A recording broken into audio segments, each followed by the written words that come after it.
Any comments? I understand that you have some issues still to work out in this bill this year. Senator Emerson, that is correct. And again, DGS are the ones that have concerns with the bill. So as soon as they can focus on us a little bit and we can find out what it is that they are concerned about, we'll fix what it is they're concerned about.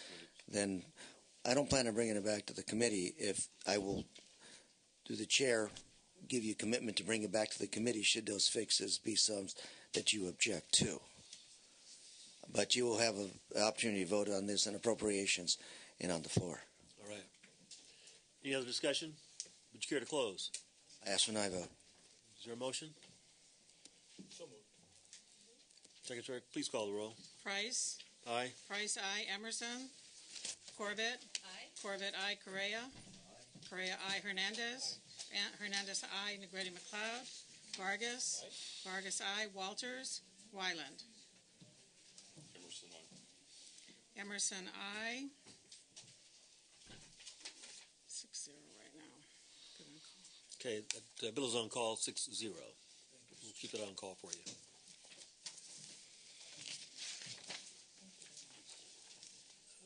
Mr. Wright, would you care to present? Slightly out of order, but always on time. It's two bills, SB 380. We've got two bills, Mr. Wright, SB 380 and SB 675. Witnesses present, Mr. Chair. Which one are you taking up? 380. Okay. Item 3. And thank you, Mr. Chair, members. This bill speaks to attempt to do something with health care. Specifically, we now know that health care costs are going up. We know that a lot of the reason for this is diet and nutrition and things that people do. One of the things that this bill does, Mr. Chair, and it's the most important element, is it requires a 7-hour continuing education course on nutrition and lifestyle. We believe that this will affect a number of chronic diseases that are prevalent. I have with me some experts in the field. This bill is sponsored by the Academy of Preventative Medicine, the American College of Lifestyle Medicine. I mean, the idea is to have physicians better equipped to deal with this. In the Assembly, I worked on a bill that dealt with gerontology as a continuing education course. This bill kind of follows in that same vein. So much of what we do now is lifestyle. I've since learned today that had I changed my diet a long time ago, I might have been able to prevent prostate cancer. But I'm 13 years too late for that today. But the gentlemen here with me today are all experts in this field, and I'll shut up. Dr. John McDougall is a national expert and author in the subject. Dr. Ron Forrester has 30 years of practice, and some of you may have seen the other gentleman with me working on AIDS. Dr. Haddis is a renowned physician in AIDS treatment, so I'll let them present without objection, Mr. Chair. Please, you may proceed. Thank you. My name is John McDougall. I'm an internist. I've been in the business of medicine since 1968, so 44 years. The joke is that a doctor and a secretary know the same about nutrition unless she happens to be on a diet, and then she knows more. My education in medical school began over 40 years ago, and I got basically one class on nutrition, and that was to decide between different types of formulas. My son just graduated from medical school 2 years ago, and he can't remember a course on nutrition. But you're going to hear from other interested parties that we don't need to have a law that mandates that doctors get an education on something basic like nutrition because, doctors already take care of this. Well, that's plain and simple not true.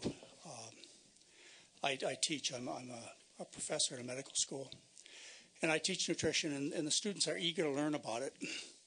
And I don't find any of them telling me about courses they've taken in nutrition. Yet, the majority of diseases in this country are dietary related, and that goes without any question. 2/3 of the people are overweight. They predict that 30% of people will have type 2 diabetes soon. Heart disease is a $100 billion a year business just for the surgery. And without question, these are dietary diseases, yet physicians who have been trained for 7+ years know virtually nothing about human nutrition and what to prescribe patients. And not only is this a travesty for the patient, it's insulting to the doctor not to be able to deliver this kind of a powerful tool for their patients to teach them about the cause of dietary diseases, and based on the scientific literature, if you're correct, what's making people sick, they get well. So as doctors, we're missing a real opportunity, and as far as a business is concerned, a government's concerned, we're talking about 16% of the gross national product of this country is due to disease, and 3/4 of that is due to chronic disease. And I'm here to tell you, based on my experience, more than 40 years, that most of that disease is due to the rich Western diet that we eat. And doctors know virtually nothing about it. And, this should have been fixed 40 years ago when I was a medical student. It should have been fixed 2 years ago when my son graduated from medical school. And it's not going to be fixed unless somebody does something about it. And that is to mandate basic education on human nutrition. Thank you. Thank you. Next. Thank you, Mr. Chairman and members of the committee, for allowing me the opportunity to testify in support of SB 380. My name is Don Forrester. I'm a board-certified family medicine physician. I'm also a certified physician executive and trained patient safety officer out of Intermountain Healthcare. I practiced medicine with the Permanente Medical Group for over 30 years. I retired in November of 2008. In the last several years of my practice applying scientifically based nutritional principles, I was able to cure and reverse diabetes. And it was a more rewarding way to practice. My colleagues asked me to start giving them talks on this material, so I started giving talks to lay groups and physicians. And both groups have always been very appreciative and supportive of the information. The power of this proper nutritional approach was driven home to me just last week, participating in a Meals for Health program, which is a collaboration with the Sacramento Food Bank and EarthSave and the McDougall Clinic. 21 participants basically went on a better nutritional approach to their health. And I checked them just last week after 12 days, and the average weight loss was 11 pounds. Their cholesterol was down 30 points. Their fasting blood sugars were down about 10 points over 5. Many of them were off medications they were taking for high blood pressure. Last week when I gave a talk to the Kaiser Permanente facilities in this area, all 3 hospitals and 13 clinics, I went over the 2006 American Heart Association data, which showed that in 2006 we did 1.5 million angioplasties in this country at $50,000 a pop, with a 1% mortality rate. We did 500,000 bypass surgeries with a 2 to 3% mortality rate at $100,000 a clip. So we spent in this country $100 billion doing those procedures while we killed 30,000 people. 90% of those, the literature supports that 90% of those could have been adequately treated with a nutritional approach with medication, and that as a trained patient safety officer, I can tell you of the 10% that probably might need the procedure to help them out with properly designed studies and good shared decision making by the patients, they probably avoid a good majority of those. So lay people often ask me why, when I talk to them, why their doctors don't know this material. And I point out that it's difficult for physicians to keep current when over 10,000 articles hit the National Library of Medicine every week, and annually over 5,000 articles are published on human nutrition alone. So the doctors are always very appreciative when they get the information. It's just hard for them to get a hold of it.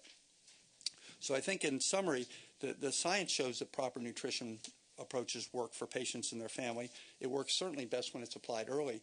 And the interesting thing as a practicing clinician is where I'd have 1 or 2 pills for diabetes, if I improve somebody's diabetes, it also improved their cholesterol as well as their blood pressure. So one intervention can affect a wide range of things. So when you're treating coronary artery disease, for instance, you're actually improving their cholesterol, their fasting sugar numbers as well as their blood pressure.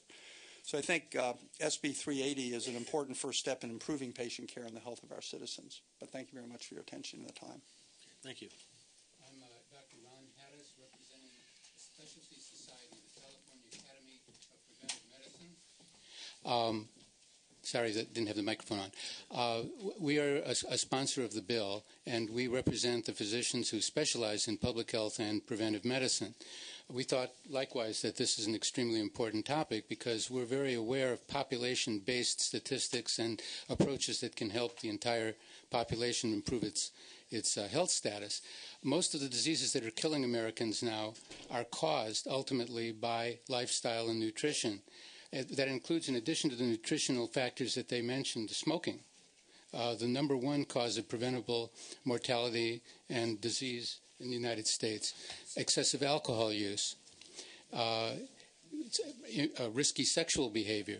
These could all be included in courses that would be developed in accordance with SB 380. None of these diseases can be prevented by medication or surgery. They have to be prevented by lifestyle and nutrition. And once they develop, medication and surgery alone won't work. You can't keep doing the same thing and expecting different results. If you have a bypass operation, it's going to clog up again within 2 years unless you go on a diet different from what caused the plaques to clog up your own arteries before you had the surgery. Most physicians are not adequately trained in this. There aren't enough continuing education programs in this. It needs a jump start from the legislature. Ordinarily, I and most other physicians would prefer that the legislature not micromanage the practice of medicine, but this is an exception. This is the most important undereducated, underutilized set of techniques for the most important diseases that cause the most illness and the most deaths, and it isn't happening by itself. We need to mandate physicians get at least a smattering of education. Now, my wife and I actually participated in a month-long program called the Coronary Health Improvement Program just last month. Even though I've been a professor of preventive medicine at Loma Linda University and a specialist in preventive medicine as well as family medicine for 40 years, we got into this ourselves, and my wife's blood pressure dropped. We both lost weight. Our cholesterols are going down just by changing our diet and getting a little more exercise. Physicians were in the class along with me. An orthopedist, their society is skeptical about the bill, but the orthopedist who was in that group wrote a letter supporting this bill. We all need to get it, and every chronic disease can be benefited by lifestyle and nutrition, and many of them can be prevented. We're available to answer any questions. Thank you. Now, what's envisioned is a one-time class. Is that correct, or is this an annual renewal, or what's one time? Not only is it at one time, it's very unburdensome. We're talking about 3.5% of the 50 hours that most physicians get to satisfy their specialties recertifications in a 4-year period, or 7% of the basic minimum just to keep their licenses. They'd still have 93% that they could use. They could study anything they want. All right, thank you. Any more testimony and support? Any opposition? Members, any comments? Yeah, while the opposition's coming up, you're asking for a one-time class per renewal cycle. Over a 4-year period by 2016, so it will be over two renewal periods. Yeah.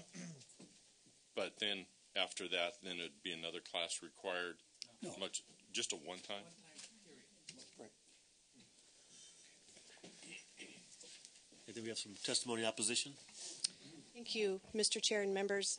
Teresa Stark with the California Medical Association. We are in opposition today. We would like to thank the author and his staff and his proponents for talking with us extensively about this bill. CMA consistently, we have policy that we oppose any CME mandates on physicians. We're not picking on this bill, regardless of the topic. The concern is that this sets a one-size-fits-all policy for all physicians, regardless of the type of medicine you practice. You would be required to take this type of a course. We think that's a problem. Ophthalmologists, pathologists, radiologists probably don't need to be taking a course on this. And in addition, in medical school, I spoke with a physician this morning and asked her specifically about this, and she said nutrition and this type of information is woven throughout the medical school curriculum. It actually has a basis in many of the classes that physicians take in medical school. Anatomy, physiology, it is something that is taught throughout and is woven throughout the medical school curriculum.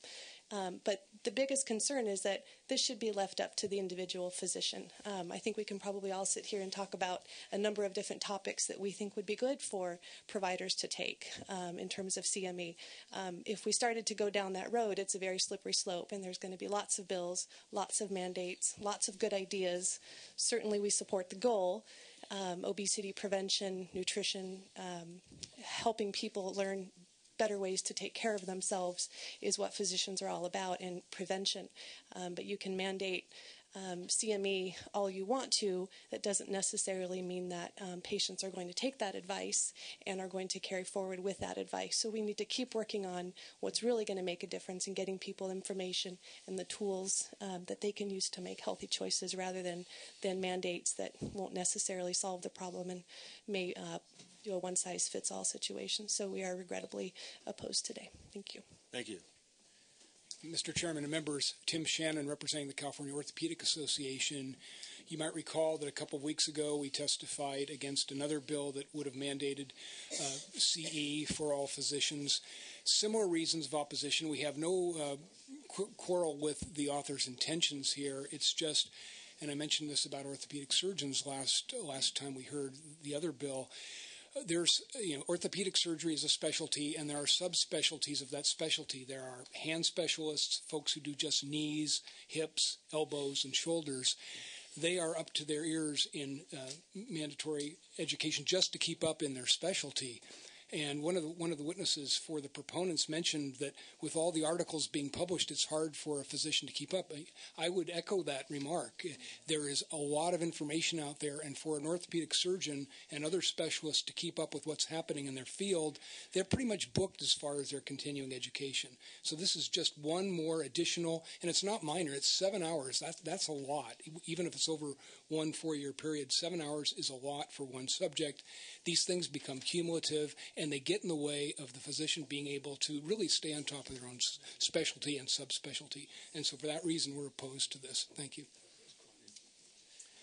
Any other testimony in opposition? Mr. Chairman, members, Tom Riley with the California Academy of Family Physicians, ditto. It's very, very difficult to keep up with it all. As Dr. Hatt has pointed out, he said, I, for one, don't believe government should be involved in micromanaging, but this is important, and I would venture that everyone who has come before you with their issue, LGBT, the issues relating to language and culture, issues relating to seniors, issues relating to just about any of those groups are compelling things that we all wake up at 3 a.m. wondering if our members are doing the best job they possibly can.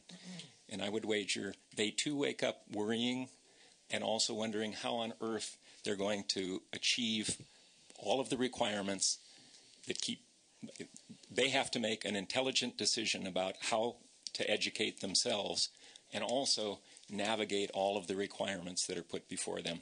I urge you to vote no, although I deeply respect the author and I deeply respect the sponsors of this bill.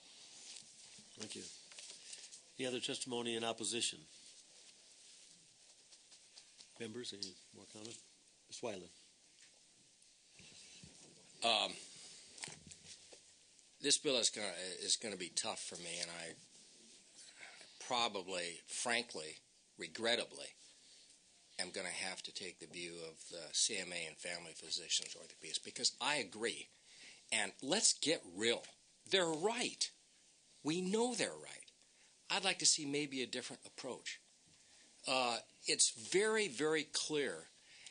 If you look at the panoply of things, let's talk about the cultural stuff. What's the problem that we're all going to pay for and it costs lives in this state? We have a huge Latino population, which is much more genetically predisposed to diabetes. African American population is much more predisposed to high blood pressure. It's diet related. We know that. There's a long history of this not being in medical school.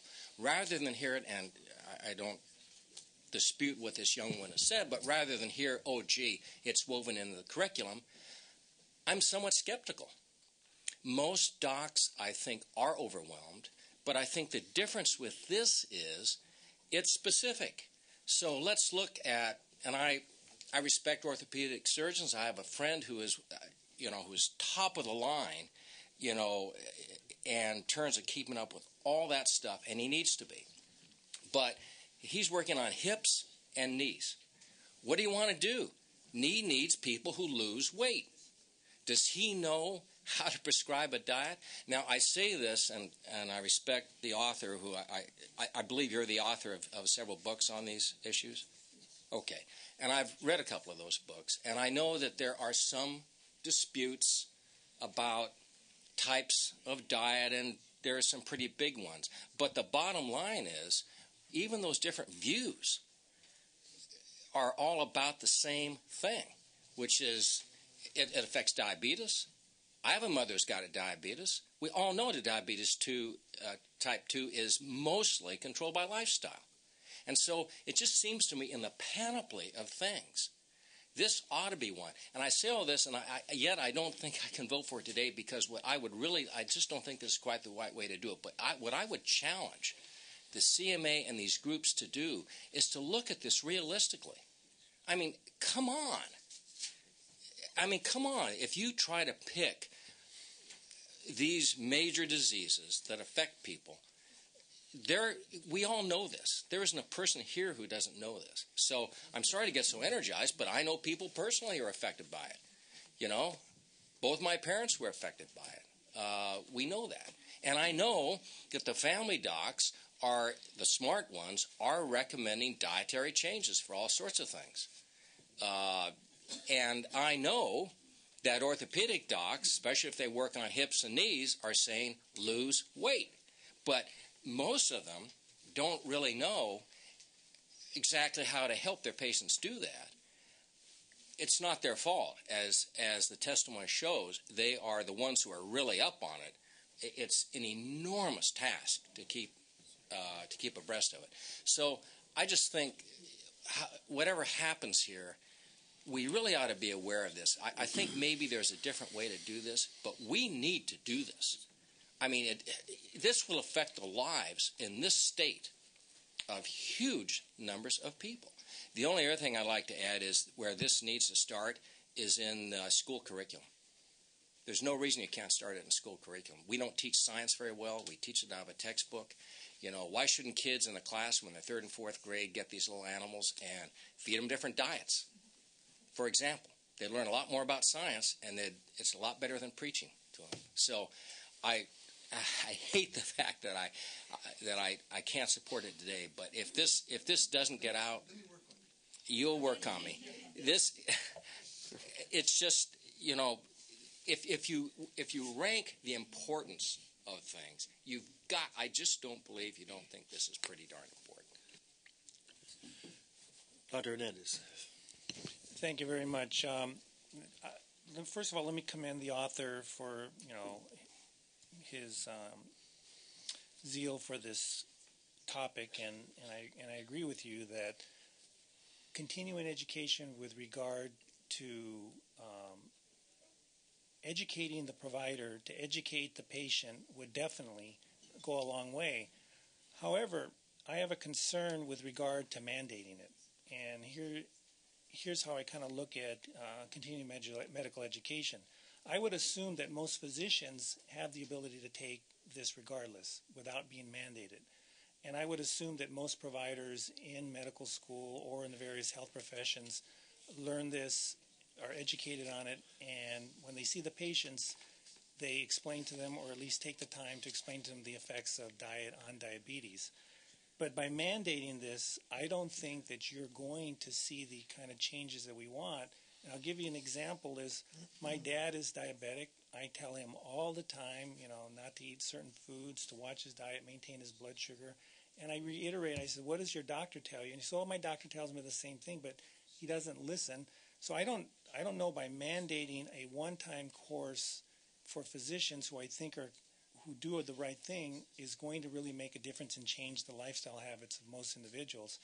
And then if you look at what existing law currently states, there's within the 50 hours of continuing education every 2 years, they're already added on additional criteria that they have to meet within that period of time. And I know somebody made a comment about 93% of the that they can study is what is left over. But if you look at it, that's not the case, because if we keep adding on mandates, it's going to fill up their 50 hours within a two-year period very, very soon. So, unfortunately, I won't be able to support it at this time. Could I make a statement? If as I say, I've been at this for 40 years, and the importance has only gotten greater. If there was some other way to change it, I think that would be reasonable, but there doesn't seem to be. There seems to be a definite lack of interest on the part of medical schools, on the part of practicing doctors, and it's as you stated, it's the thing of most greatest importance in our society is the nutritional diseases. We're talking about over 2/3 of the problems that people suffer from are due to what they eat, and yet their physician knows virtually nothing about the human diet. So how do you correct that? It's not being done at the medical schools. It's not being done by the CMA. It's not being done by anybody. It has to be left to people who can make changes, like the legislature. Just the statement, just the fact that you're willing to hear this bill gives it importance. And doctors who know this bill is being heard, they will say, well, diet might be important. Maybe I ought to learn something about it. I mean, just the fact that we were considering it here. And if we went so far as to make it a passed bill, then doctors might even say, diet really is important, and maybe I should include it in my overweight orthopedic patients and my eye patients and my heart patients. Right now, if you know people who've had bypass surgery, you tell me one of them that has been told that they need to seriously change their diet before or after the surgery, and I bet you can't come up with one individual you know of that has been given that mandate by their doctor to change their diet with any seriousness, much less have a framework to teach good diet. They don't even have a framework. As you said, what's a good diet? The Atkins diet, all meat, what's a good diet? Like the Latinos used to eat, or the black Americans used to eat? I mean, I think it's quite obvious why people are sick in this country. And as legislators and physicians, we have a responsibility to the people that we care for. And right now, doctors are letting their patients down. And they're letting themselves down because the most important tool available, they know nothing about. Let him go back. Okay. Don't go back. Ms. Correa? Yeah, thank you, Mr. Chair. And Senator Wright, I want to thank you for bringing up this most important issue of obesity in our society. And I think your testimony of your witnesses is right on. As I look at what the legislature has done a few years back, we in our wisdom banned soda pop from schools, from soda vending machines, as a way to move in that direction. Yet what I believe unintentionally we did was kill a revenue source for athletics in schools. So I'm not quite sure where we're going with that one. But, most of the docs I've talked to recognize the issue of obesity. And there's an OB that I talk to quite often, which is my spouse. And she's telling me now the incidence of individuals that are excessively overweight delivering children has gotten just to a crisis point because, what the dangers to that child that's being born are unbelievable. Yet, again, will this mandate advance, move us in that direction? That's what I'm struggling with because, not to repeat what's already been said by my colleagues, but, people just don't listen.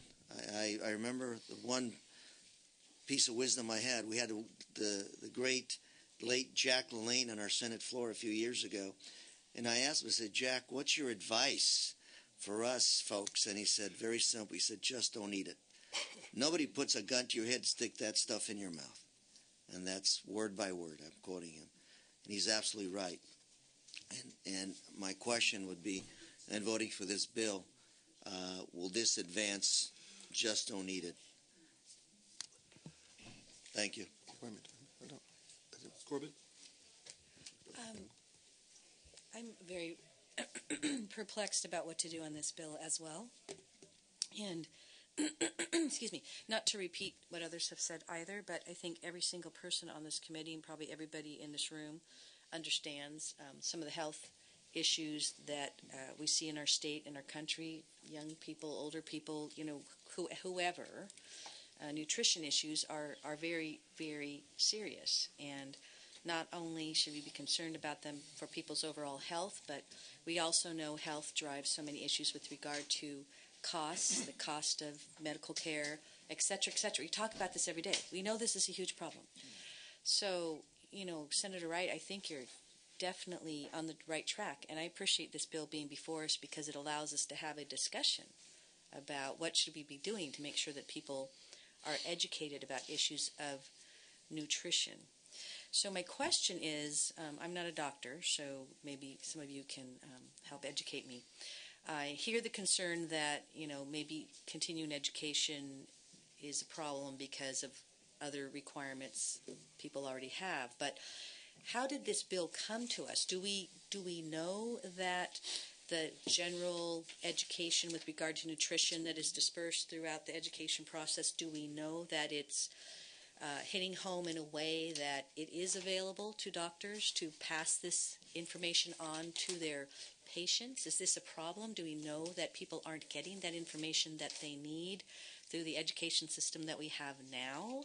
And how do we deal with this issue that we know we have to address? Is there a way to provide some sort of narrowing of this bill to ensure that information is available to people? This is a crisis, and this bill addresses the issue. So how do we get to where we're trying to get to? And are we there now? And how do we get there? So I know that's kind of a general question, but I think it's warranted with the subject that we're talking about today. So is there a problem that doctors don't have the information they need to pass on to their patients or not? And how do we get there? That comes without question. As I say, I'm a professor at a medical school. There was a Senate review on this several years back that said 3% of the education for a doctor in 4 years, 3 hours of education in an entire 4 years was dedicated to diet. I told you what mine was. Mine was 1 hour dedicated to picking between infant formulas. Less than 3% of the board exam questions have anything to do with diet. It's true that diet is mentioned, or proteins mentioned, or carbohydrates mentioned during various lectures, but there's no education on diet therapy. There's no education that says that if you put somebody on a particular diet, their diabetes will get better. This should be a tool that you use. Basically, what doctors are taught, including medical students, is an education from the pharmaceutical companies and the device companies. There's essentially no practical education for any students that I've ever met or read about in any medical school that I've ever, even including Loma Linda University, which is an Adventist-based university. Well, how many of you have gone to your doctor and gotten serious diet education on your problems or your family's problems? And, well, why could this exist for 40 years? And what do we do to fix it? What I and my friends here have brought to you and people I work with is I think a workable solution, and that is to ask doctors to do what we've asked them to do in terms of other problems that have been neglected, like chronic pain and HIV and end-of-life care. We've asked doctors to learn about these things. I didn't want to learn about end-of-life care. I didn't think I had to as an internist, but I really did. And I'm sure there are lots of doctors out there that are saying, I don't need to learn about what a person eats. But how would you feel if you took your dog or cat to a veterinarian, and the veterinarian had no idea what to feed a dog or a cat or a bird? Wouldn't that require some type of correction? You take a patient to a doctor who's been trained for 7 years, at least, on the human being, and you ask them what a person's to eat, they have no idea because of the fault of education. So we can fix it or we can ignore it. I don't think we should ignore it. I think the price is too great financially and for our society and for the individual. It's too great to ignore. Any other comments? Mr. Weiland? Just briefly again, without so much getting so excited about it. I'd just like to know what we're going to do. We know what the issue is. I have a friend who's a pediatric endocrinologist, and I've been talking to her about the frustration. And the frustration, she of course understands it, is it's true what Senator Correa says. How do you change behavior? But it's not just don't eat it. It is the selection. Now, I don't think it's going to affect all of us, but if we go in our lounge right now, if you want a snack, we've got a couple of bananas, got a couple of apples, but we got a lot of pastries, and they're good. I like to go down and eat them. But wouldn't it be better? It would be better if we had apples and bananas and stuff like that. And about the bill is that we need some way to start I think lecturing is really hard. We need to get it in schools in a way that we don't lecture our kids. And I think this is one way that I am going to vote for this, because even in these other specialties, there is a need. That same orthopedic surgeon who wants the overweight person for a hip or a knee doesn't know what to give them. Even if they could just hand them, follow this. Could I briefly respond to that? I don't know if you need to respond. Right. Yeah. Let's Senator McLeod, please. I'm just going to say the same caveat that I said last week. We in this committee and we in this legislature keep adding education and adding. And unless we are sure that it is a doable thing, then we should really consider what we do when we vote on these things. Mrs. Corbett?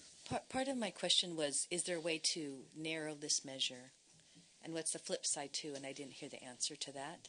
Because I do believe that Senator Wright is addressing the very, very important issue. But,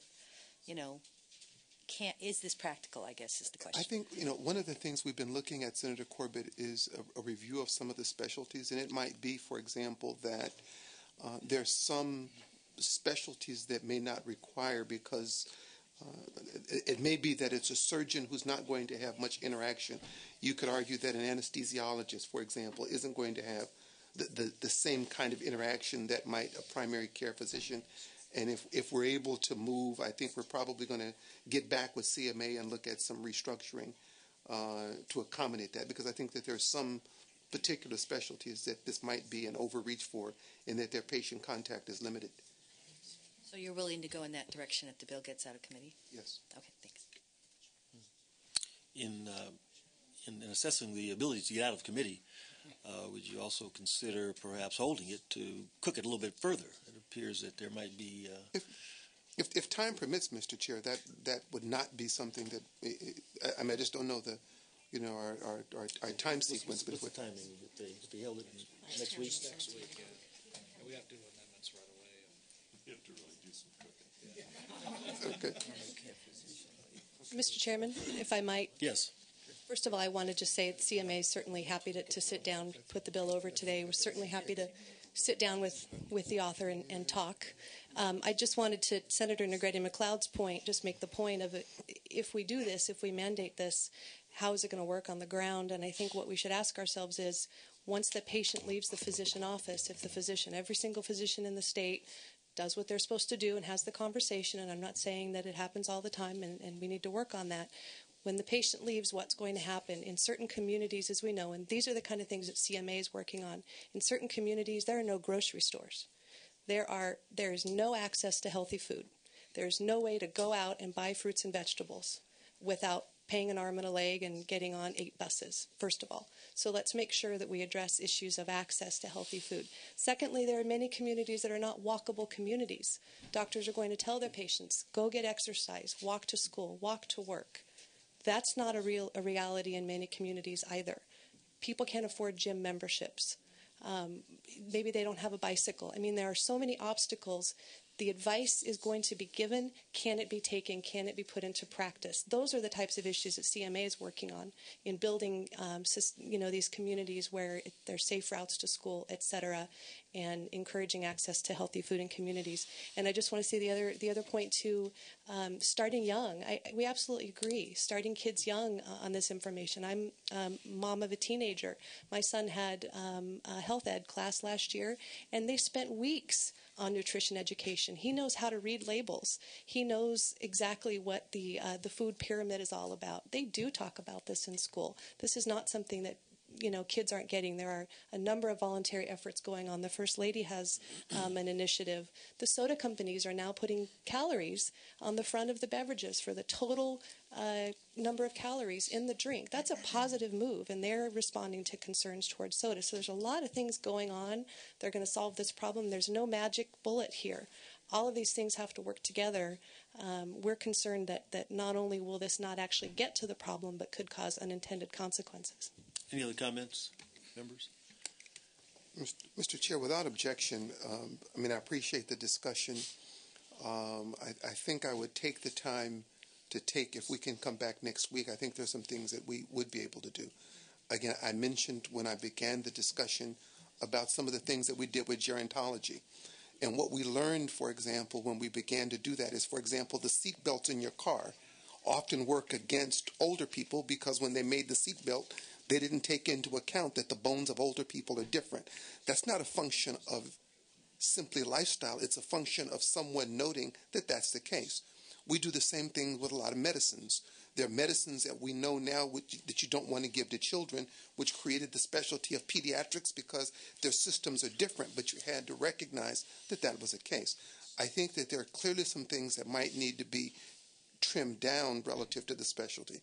But the reason that we have continuing education is because we recognize that post-medical school, that there is a need to have, whether that's in law or medicine or accounting or all of the other specialties that come to this committee. We're looking at perhaps making an adjustment to that sector. But if we take the week, Mr. Chair, and come back, I think we can tailor it down and work on some of the concerns raised by the opposition. Okay. All right. If that's acceptable to everyone, that's what we'll do. We'll just hold it over. Okay. Appreciate the conversation. Certainly, there's a need, and you certainly have elevated it. Continue to elevate the importance of it. This is really one approach. There probably are some others, and so hopefully we can come back with something that's remove some of the opposition. Okay. Thank you. All right. I've got one more. So we'll move on then to SB 657, item 7. 675, excuse me.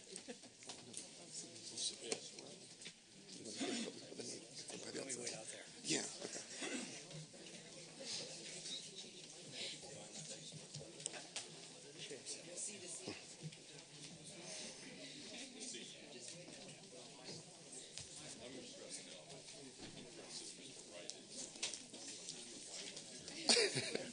Mr.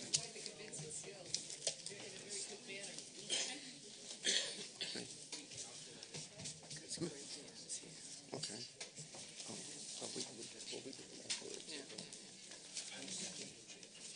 This is from your Calgrants. They have 11 of the 15 top defaulters.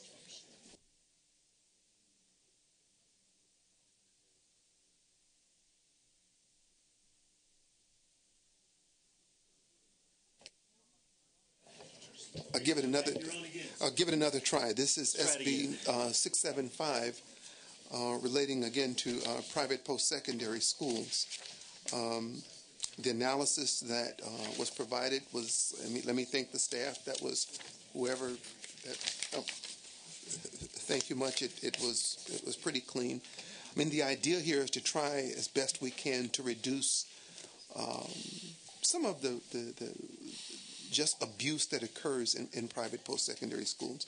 We certainly don't want to limit people's access to education, but Mr. Chair, when you look at the default rates, when you look at the success rates in some cases where the schools knew clearly that the student wasn't going to have an opportunity to either succeed or repay the loan, this had been a part of California law in both a bill done by then Assemblywoman Waters and Assemblywoman Becky, the Republican one, but it was a bipartisan Becky Morgan many years ago. It was extended by then Assemblyman Wright in the Assembly. This portion of the extension that was done by Assemblyman Portantino simply didn't have this part that was a part simply of the old legislation. The idea is, again, to try to stem some of the abuses. With me today is Elena Ackel. Elena Ackel is with the Legal Aid Foundation, one of the people who I've been working on with this issue, certainly one of the supporters of the bill. I first met Ms. Ackel, not that she's a witness who shows up this week. We met in 1975 when schools used to go to housing developments with clipboards and recruit people, when schools used to go to homeless shelters and recruit people who they clearly knew had no chance or ability to deal with the loans. That's where the legislation in this area came from. Stan Diorio, my legislative director, was then at Legal Aid. As I mentioned, Mr. Chair, this is an issue with which I've been dealing for now, going on the better part of 35 years. And as this bill began to sunset, if you look at daytime television today, any of the independent stations, or you begin to look at billboards, you're beginning to see an increase in advertising. And oftentimes what's being promised is something that everyone knows clearly has no real chance of success. This doesn't prevent or put those schools out of business. What it does say is that you have to give some consideration that the persons to whom you're offering this education actually have a chance to succeed. That's what it does. It puts some restrictions on them to say that you make sure that the person speaks English if you're going to give them an English class. That's something that's real that we found has been taking on quite a bit. So I would like to introduce my witness, Elena Eckel, who's with the Legal Aid Foundation and who's been practicing law in this area for the better part of 35 years.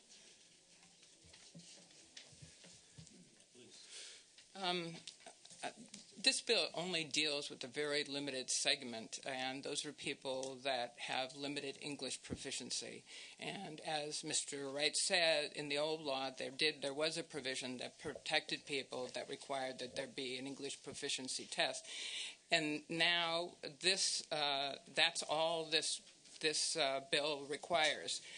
There has been taken out the provision of the cutoff scores and whatever, but we got those cutoff scores from the community college, and also they are the cutoff scores that Corinthian, which opposes this, uses in evaluating foreign students. So they were no significant and high bar that we gave to pass for these people to get into enrollment in these courses.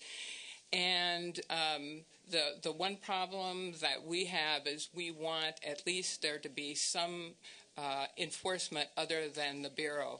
Given the financial problems with the Bureau, that they don't have enough staff, that they have a hiring freeze even though their money doesn't come from the state, and they currently are not able to handle complaints. They're not able to do really enforcement action. The only enforcement action they've done is they participated with ICE and the Immigration Service for a visa mill. But other than that, they don't have the capacity at present time to do it. And in the past, in the former incarnations, in the past 10 years, I've never found them to have the capacity to really monitor in the schools in any way. And so consequently, we don't want this to solely rely on the good graces of the Bureau when they don't have the capacity to do it.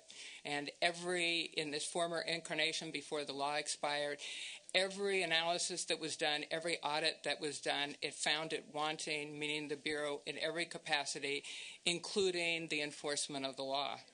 And also in the old council, there was no really provisions for filing complaints, except you filed the complaint, they sent it to the school. If the school disputed it, they sent it back, and then they dismissed it as unresolved. So there was never questioning of the other students or anything like that. So we, again, don't want to leave it to that type process again. At one time, we tried to do legislation to have a complaint process. They said they would do it on their own, and there was a time limit for doing that. The time limit for the regulation came and went, and they never did it. So all the time under the last administration for 10 years, there was no really complaint process, and they didn't even keep the files. One time, a whole room of active files were destroyed. So those are just a couple of the things that have happened. All the audits have shown that they don't have the capacity to do it, and currently they don't have the staff to do it. Even if you had the best people, you transferred all the people over from the veterans into the Bureau of Private Post-Secondary Education, there's simply not the capacity to enforce the law. So under the old law, once it was passed and there was a private right of action, we never had any instance where anybody had to sue on it because they actually did obey that particular provision, and they stopped signing up Latinos and people of other nationalities. They stopped signing them up for classes where they promised them instruction in English. But that one did have a private right of action. So I think if we have any chance of redoing this again, there has to be at least a threat that if there's violations, that the people have a possibility of getting an attorney to seek redress. Because absent that, nobody's going to really pay attention to it because the Bureau is a paper tiger and doesn't enforce the law. And in instances where it was clear the violation was on paper, and I even got them to issue a citation, then when the school didn't comply, they didn't enforce it. So that's the reason that I think it's really essential that the private right of action be kept in this bill, even though it's really difficult to get an attorney no matter what to pursue these cases. But I think that these students should have the right, and I don't think you should take another chance on the Bureau, because one of these persons, every one of these persons, once they default, and they will default, their life is essentially ruined. There's no statute of limitation on student loans. I now have 5 non-English speaking people where they're trying to garnish their Social Security retirement check to pay for loans they got to go to one of these rip-off, come all, we'll teach you in your own language from the early 90s. So these cases never go away. And I just hope that this committee won't insist that we would just rely on the Bureau again, because then that's telling all the people there will be countless more victims. And I think it's a responsibility of the federal government, too, to do something about these phony online high school diplomas that a lot of the people get. What is the federal government doing? What is the federal government doing? The federal government... the GAO did a report saying the federal government wasn't doing their jobs. They did undercover. They found even when there's ability to benefit, they were still cheating on the ability to benefit test. They found that there was online high schools where they gave you the answers to the test. You then got a diploma, and then you had access to federal financial aid. They recommended that there be negotiated rulemaking. There was negotiated rulemaking. They thought the problem was too horrendous for all the states, and they sort of punted, and they said henceforth that they're going to start to make a list of valid high school diplomas. But they didn't do anything about defining what a diploma mill, even though they had it in the discussions to eliminate them, and so they essentially punted it back to the state to do something about that. All right, thank you. Any more testimony in support? Any opposition? Any testimony in opposition?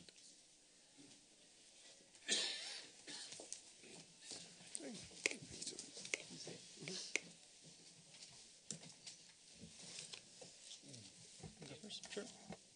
Thank you, Mr. Chairman. Matt Back with Ackler & Associates on behalf of CAPS. CAPS is a California Association of Private Post-Secondary Schools. We have over 200 member schools in California, wide-ranging from up and down California. We have a lot of respect for Senator Wright. Our firm does. We work closely with him, but unfortunately we do have to oppose this measure. There's a lot of history of this issue, some that was just explained. I do understand this goes back decades, but the industry or the sector has changed a lot. We do have, some don't want to believe it, but we do truly care about our students. And it is in the best interest of the schools to have our students succeed. We have federal oversight, we have state oversight, we have our accreditation bodies that provide oversight.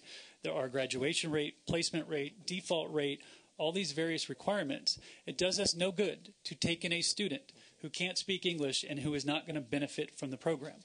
And I actually question how many people are doing that. We hear a lot of anecdotal discussion here or evidence, but no, I haven't heard a single school, accusation. There are hundreds of thousands of students in our schools. I haven't heard of one name, one example. So I do question who is doing this. And if they are getting fake diplomas, because I do want to point out current law, AB 48, does require ability to benefit tests. For a student who does not have a high school diploma, we have to give them a federally recognized test. They have to pass that test before we can admit them into our schools. So current law, AB 48, addressed that. There is a new bureau, the Bureau of Private Post-Secondary Education, again, adopted by AB 48. hundreds of pages of regulations from this Bureau, and I challenge the financial problems of the Bureau. In fact, in the last round of budget cuts, the legislature and the governor took $3 million from the Bureau. The money is there. Let's hire more staff. Let's have a larger enforcement division. And if there truly are some of these schools that they claim there are, then let's go after them. The tools are there now to address that. What they want to do is add a private right of action. That was not in AB 48. That discussion was had in AB 48, and there shouldn't be a private right of action for a subset of students. It's not fair, and there shouldn't be one, and we challenge that. So for all of these reasons, we don't like to be in this position to oppose center rights bill, but for the reasons I just explained, we have to. Thank you. Thank you. Opposition. I'm Paul DeGiusti with Corinthian Colleges. We're based in Santa Ana, California.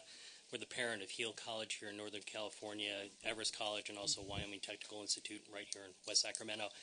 Mr. Chairman Price, just to address your issue about high school diplomas, as Ms. Sakell had stated, this was subject of a rulemaking that just concluded last year.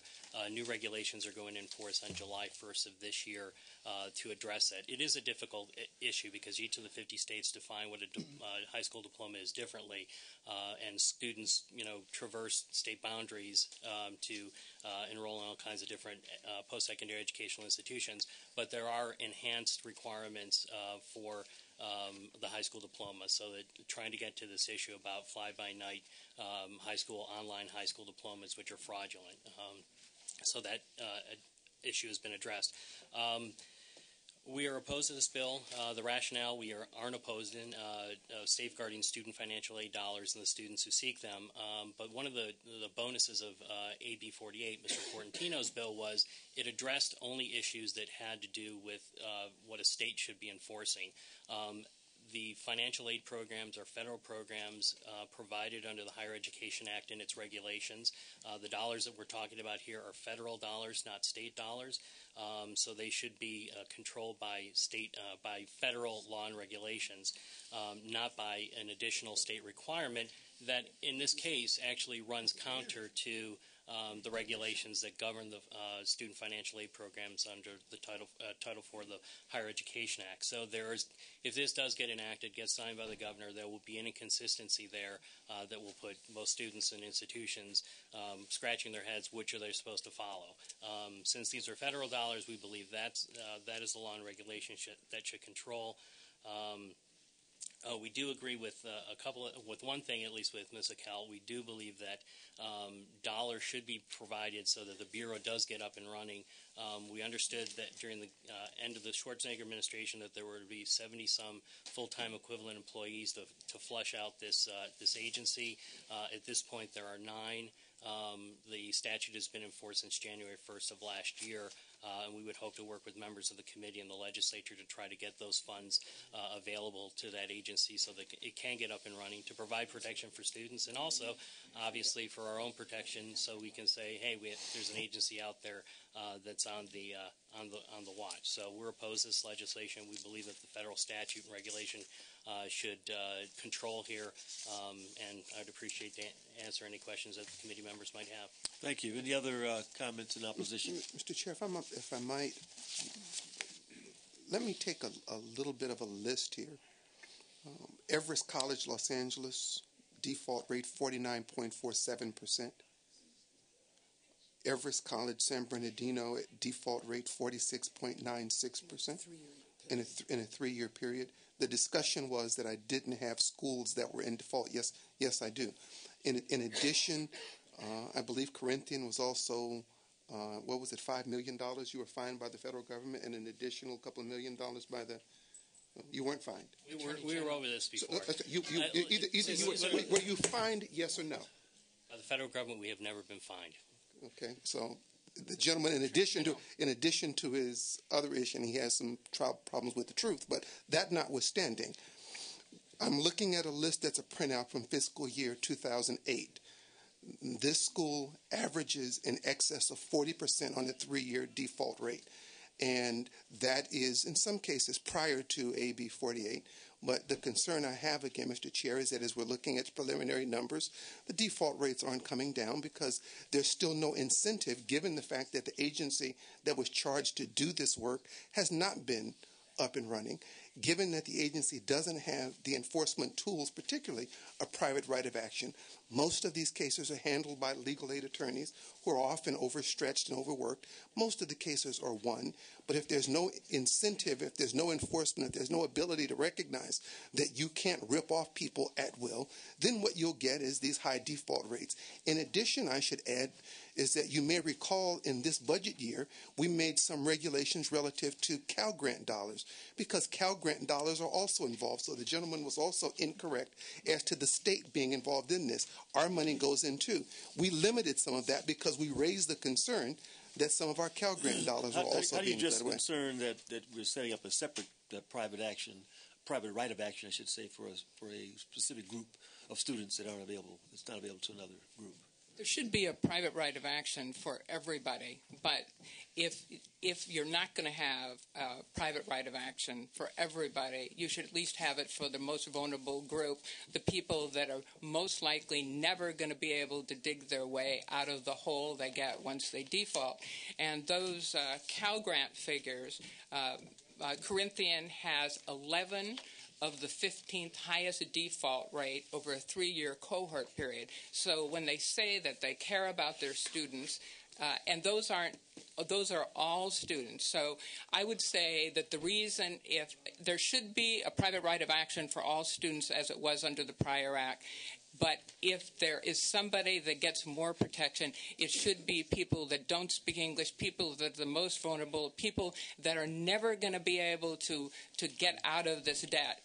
And it's going to follow them the rest of their life. It's going to ruin their credit, and it will follow them into retirement.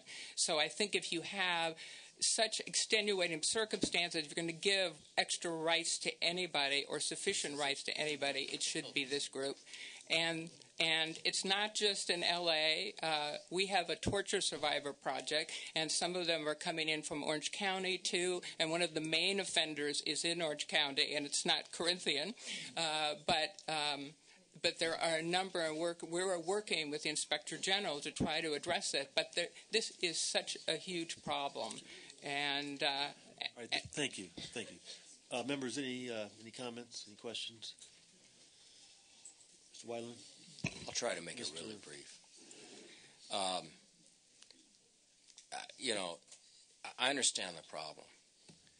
It just seems to me, and I realize that we have to do something about it. But for a lot of these students, it's the best alternative. Our public education system, and I know the author and I respect greatly his work in career technical education, but that doesn't exist. It doesn't exist right now.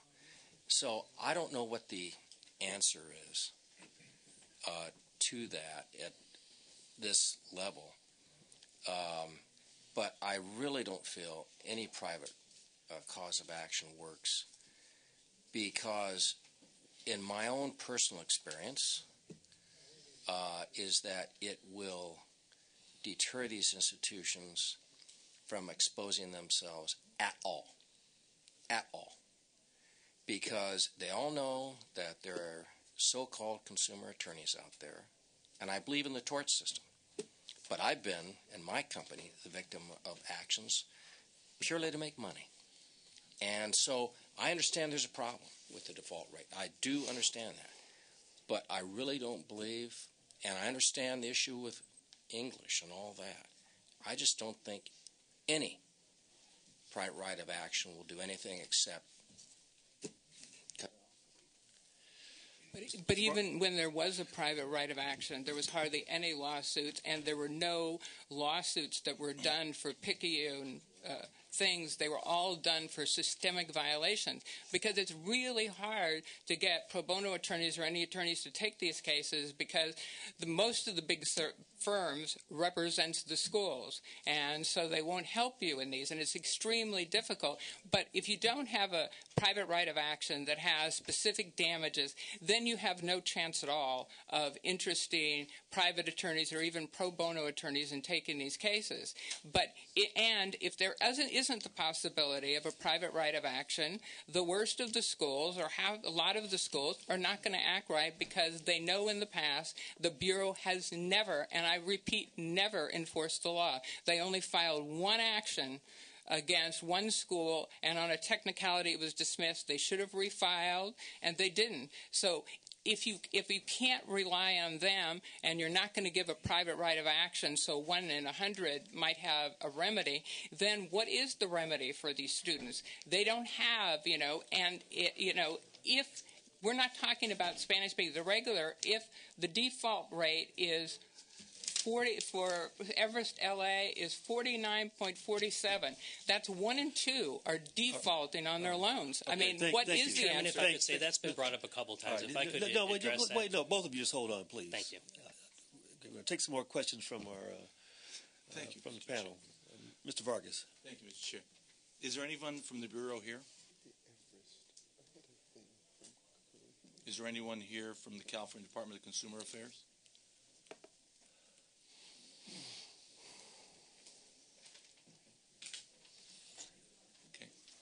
I did want to ask them a question about, I was not here in 2009 when the bill was passed, the AB 48 by Portantino, and did want to know why it's not up and running as quickly as it was supposed to be, if it was a budgetary issue, or are you from? No. I saw someone approaching. She took a detour. She chickened out. But when you're talking about 49.4% default, I was thinking of unfortunately, the dropout rate in some of the high schools in San Diego and some of the other areas. And I respect what you're attempting to do here, but I think the remedy is to allow students ultimately to be able to get out of these problems of these loans by the way everyone else does, and that's by bankruptcy. And no, ma'am, okay. You always jump out. Why don't you wait until you ask a question, okay? Geez.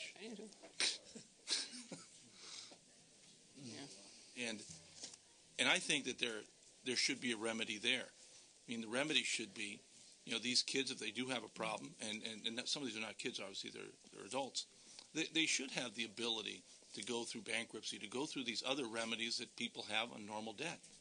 And that's the changes that we should be pushing for. But somehow preventing people who speak another language, putting one more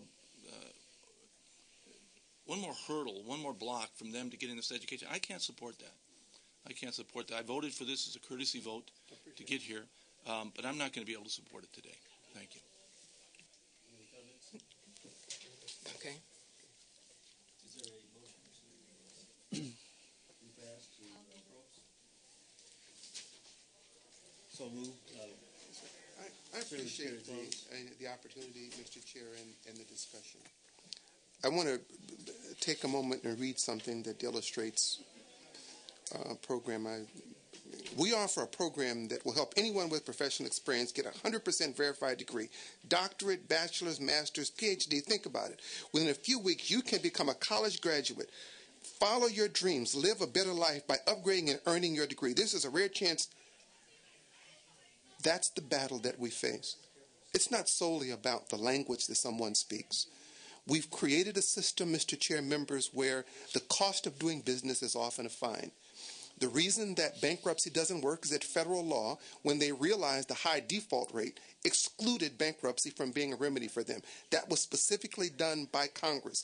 Because the default rate was so high and because their oversight was so lax, the federal government took itself out of contention so that bankruptcy is not a remedy for these students. This debt will follow them to the grave. The federal government did come back and say that we're going to place a limit on the percentage of students that we let the schools carry. All the schools run right up to the limit. I believe it's 90% of their students receive federally insured loans. A portion of them receive some of the state grants. We did make a motion in our budget this year to deal with the state portion to try to pull some of that back and to some degree redirect it. This will not preclude, Senator Vargas, the Latino student from being able to go to the school. What it will say is that the Latino student who doesn't speak English, who's enrolling in a class that will be taught in English, will simply not get ripped off. He now is a victim, and he is a victim with no protection. There's a bureau that won't serve him. There's a bankruptcy availability that he doesn't have. There's a class where he's going to pay the money, and he won't be able to get any remedy. This provides him some modicum of relief that he'll be able to take a legal aid attorney who will be able to work with him, or a private attorney, as in the case of Mr. Weiland, as a private right of action, and try to do that. Attorney General Jerry Brown did, in fact, sue the schools that I'm questioning. So the question then becomes, do you want to continue to let these schools have a carte blanche ability to basically steal from students and leave those students with virtually no recourse? Yes, they get fined, but you know what? That just becomes a cost of doing business. So I make $200 or $300 million. I pay a $2 or $3 million fine. It's a cost of doing business. The cost of the fines is less than the advertising that they pay to recruit the students. I would ask for your aye vote if you ever have a concern about the consumers, who in this case are students, who will be left with virtually no recourse whatsoever. I would ask for your aye vote on this bill. Madam Secretary, call the roll. Price. Aye. Price, aye. Emerson. Corbett. Aye. Corbett, aye. Correa. Hernandez. Negretti McLeod. Vargas. Walters. No. Walters, no. Wyland. No. Wyland, no. That's 2-2. Okay, 2-2. That's on call. Okay, thank you. Thank you. I'll let you go next. Okay, Mr. Yee, are you ready? Are you ready? Are you ready?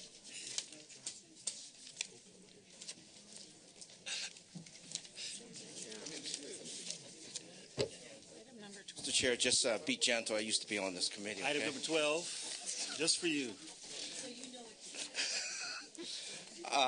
Thank you very, very much, Mr. Chair and Senators. This issue has been an issue where we have really worked on both sides. There is no opposition that I know of. But basically what this bill will do is to require that in the case of cars, automobiles with accidents, that there is, in fact, a way in which we assure that the airbag compartments really contain airbags. We've had stories upon stories where upon accidents, upon the deployment of airbags, we find that all kinds of other things are in those compartments besides airbag. And this way, this bill will then at least ensure that, in fact, the replacement will be an airbag, and hopefully through that save lives. And with that, urge an aye vote. Mr. Chair, members, Gary Conover, representing one of the co-sponsors, Certified Automotive Parts Association. They're not listed in the analysis. We had a little mix-up in the letter, but we're there. CAPA is an aftermarket crash parts certifier. They don't certify airbags, but they do believe in safety circumstances. This bill only covers automobile repair dealers that are registered with the state of California, and only affects the non-installation of the airbag part of the inflation system. And it's a new crime, punitive $5,000 per occurrence and/or a year in jail. We have, as this good senator said, we have several instances of repair shops, and we're not pointing specifically at association repair shops, or even some non-ARDs, as they call them, that are not licensed by the state to repair vehicles, where the airbag has not been put in. They've stuffed tennis shoes in the void of the column, paper, all kinds of things. So this is while a significant bill, a small step to the overall focus on trying to protect consumers while they're driving and getting in crashes, and we ask for your support. Any other witnesses in support? Yes, thank you, Mr. Chairman. My name is Ben Kelly. I'm on the board of directors of the Center for Auto Safety, a sponsor of this bill, supporter of this bill, and I'm also the director of injury control policy for the Trauma Foundation. I'm a member of the adjunct faculty of the Tufts University Medical School, where I teach injury control, and I'm a member of the American Public Health Association. Just to put this issue in perspective, and I come to talk about it as a safety and public health issue. The National Highway Traffic Safety Administration, through its National Automotive Sampling System and its crashworthiness data system, has found that 20% of non-deployment crash deaths involve, that is, airbags failing to deploy, involve repaired vehicles in which the airbags had not been replaced or had not been properly replaced. 300,000 repairs of airbags not replaced are performed annually in California. That's 30,000. In California, we have 180,000 airbag deployments annually, so you can see that the failure to replace an airbag properly or at all puts a lot of people at risk. Now, if you took your car into a repair shop and it came back without seat belts, you would see that you had been denied protection. And if you were charged for that denial of protection, you would see that you had been defrauded. If a car comes back without an airbag or with an improperly installed airbag or with, as Gary was describing, a lot of stuff stuffed into the airbag compartment, you have no idea that you're at risk. And you will not find out a very simple minor issue that you've been defrauded. You will not find out that you've been put at risk of death or injury until you have a car crash. Imagine your office building here being repaired after a fire and the sprinkler systems not being replaced or not being replaced so that they would work in the next fire. Imagine that your home was damaged and its fuses or circuit breakers were not repaired properly. This is exactly the kind of hazard that is created when airbags are not restored in repaired cars. And so we very strongly feel that this is a public health bill, an injury prevention bill, a safety bill, and we support it vigorously. Thank you. Mr. Chairman, Michael Gunning with the Personal Insurance Federation of California here today in support of this bill. Couple points to make. It's important that as companies, we get what we pay for, and as insureds, you get what you pay for through your premiums. So we think this bill is helpful in that respect. Secondly, the Bureau of Automotive Repair has a program where they try to go after fraudulent repairs, and we think the teeth that is provided in this bill will assist the BAR in their efforts to cut down on auto body repair fraud, and urge an aye vote. Thank you. Thank you. Any other testimony in support? Mark Seckman with the Association of California Insurance Companies in support of the bill. Ignacio Hernandez on behalf of the Consumer Federation of California in support of the bill. I think Mr. Gunning was very eloquent. Mr. Chair and members, Kurt Augustine with the Alliance of Automobile Manufacturers. We are in support of this bill. Our customer safety is our number one priority, and we believe this bill will help do that. Thank you.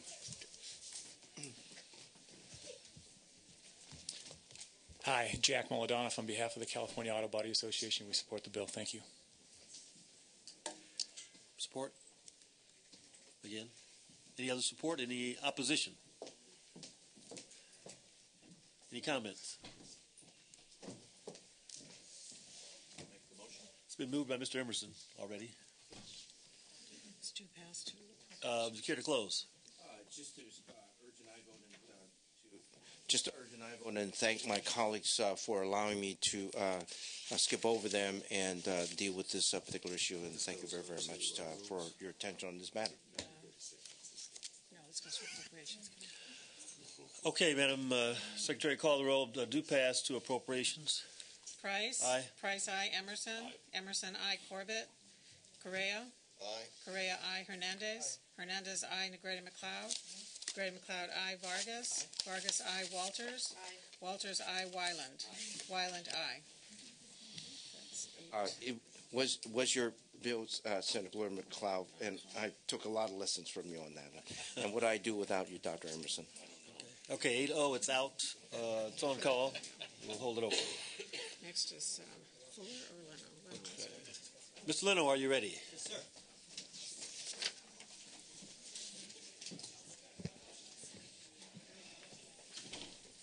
Senate Bill 147. Thank you, Mr. Chairman and colleagues. I just want to begin by saying if I could just have your attention and your focus on this for a little bit, I would really appreciate it. And that's about as much as any author can ask of a committee hearing. But if I could have your attention, we'll be as brief as possible. You're going to hear a lot of conflicting testimony today. This is not a new subject to this legislature. And what I'd like to do is just to remind you to take a broader view of this. There's not going to be, in many of your minds, any determination of whose testimony was right, whose was wrong, whose was stronger, whose was not. And I don't want to get into the details, so I will be right there to argue back and forth. Do we know where all the members have suddenly gone? I've waited all of this time so I could have a full house. Yeah, I don't know. If sergeants or someone could make sure members are here, I really appreciate it.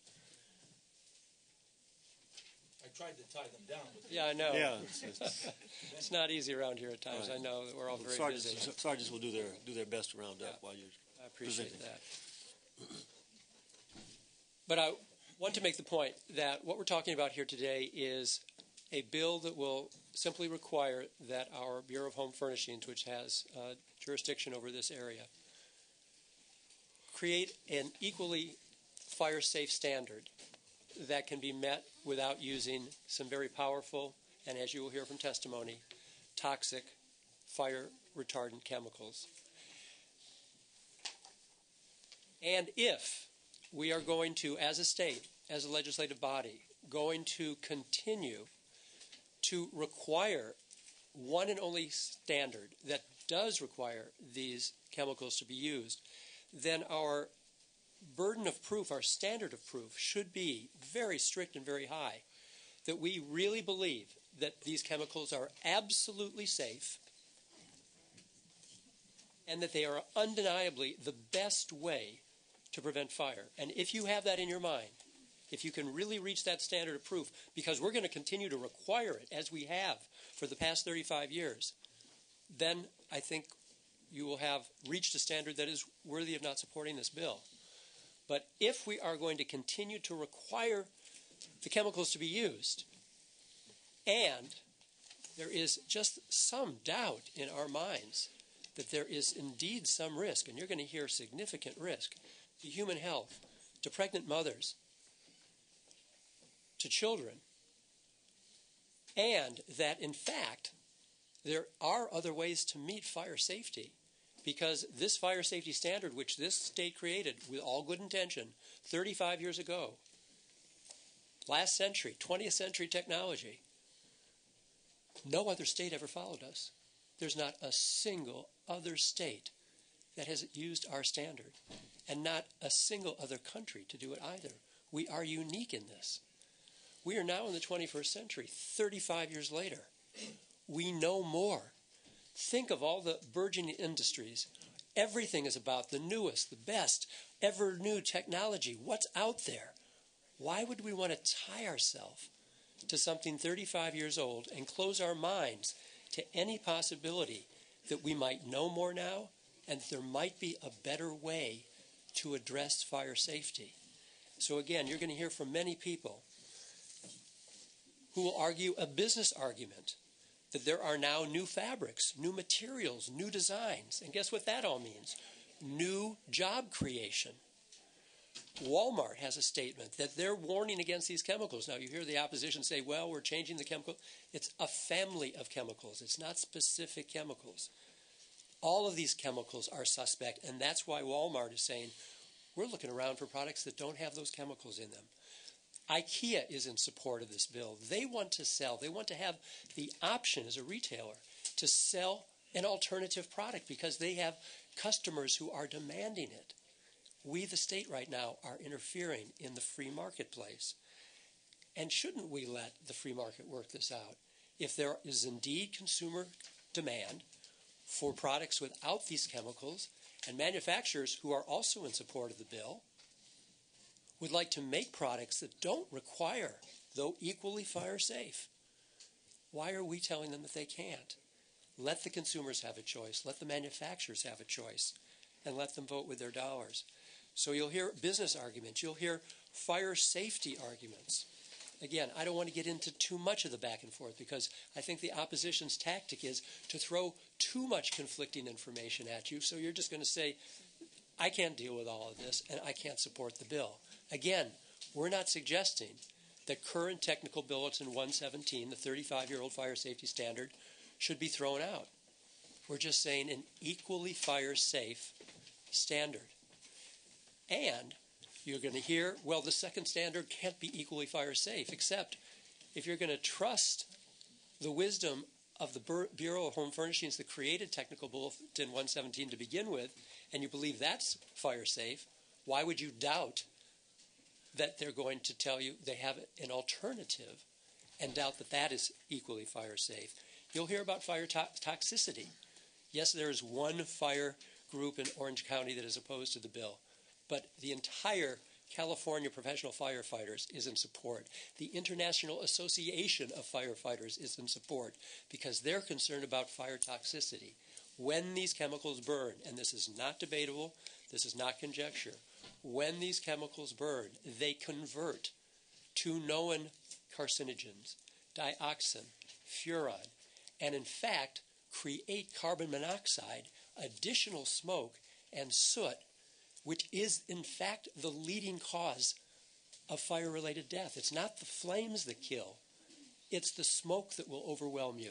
And these chemicals actually exacerbate the amount of smoke and carbon monoxide. So you'll hear those arguments. And then, of course, there are all sorts of environmental arguments, if that's the thing that's going to sell you. They are biopervasive. They can be found in the bloodstream of polar bears at the North Pole. They're everywhere. Jean-Michel Cousteau dropped in on my office last year. Jacques Cousteau's son, who's made an hour-long documentary that entitled Flame Retardant Killer Whales. It's now in our oceans, and it's killing the largest mammals on planets. You'll hear a variety of environmental arguments as well. And then, of course, there are the health arguments, specifically children's health.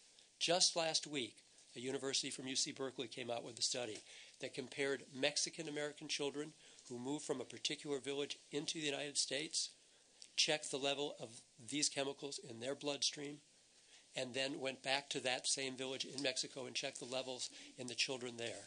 7 times higher for those who had moved to the United States.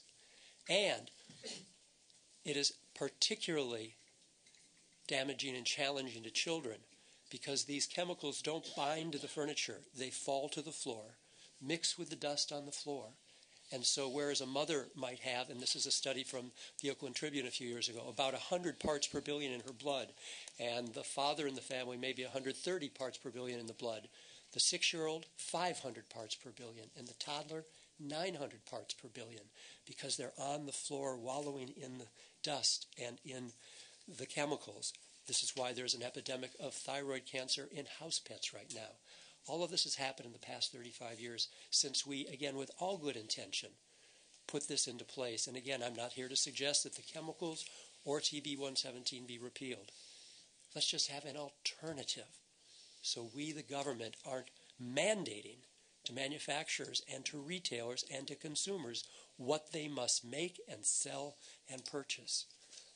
And again, you'll hear from experts much more knowledgeable than I that the risk, and again, if we're going to set the standard that you must use these chemicals, you want to make sure there is absolutely no risk, even if you're not convinced that there is a risk. Neurological and developmental impairments, reduced IQ, endocrine disruption, and cancer. The Consumer Product Safety Commission in Washington, D.C. responded to a question that we had asked them regarding their draft proposal for this same fabric standard that we will is in our bill, and that we in our bill suggest that the Bureau of Home Furnishings look at and make use of the already draft language for a fabric standard that the Consumer Product Safety Commission already has used. And they said, thank you for your inquiry on our proposed rule on upholstered furniture flammability. As you know, the proposal, this is the Federal Consumer Product Safety Commission speaking to us. The proposal, ours, focuses chiefly on reducing the risk of residential fires resulting from smoldering ignitions of upholstered furniture. Smoldering fires account for a substantial majority of the addressable deaths, injuries, and property losses. So it's not the flames. Our Consumer Product Safety Commission is telling us when it comes to furniture fire risks, it is the smoldering ignitions. This approach, theirs and the one I'm suggesting in our bill that we use, this approach addresses most of the furniture fire risk to consumers at reasonable cost. So I will contain myself. Let us get on with the witnesses. Again, I'll use my closing to counter some of what I believe to be misinformation that you'll hear from the chemical industry, which will dress themselves up as Citizens for Fire Safety. You can check Cal Access to know exactly who they are, but that's who they are. It is the chemical industry who will be telling you that the best and only way to prevent fire is to use these chemicals.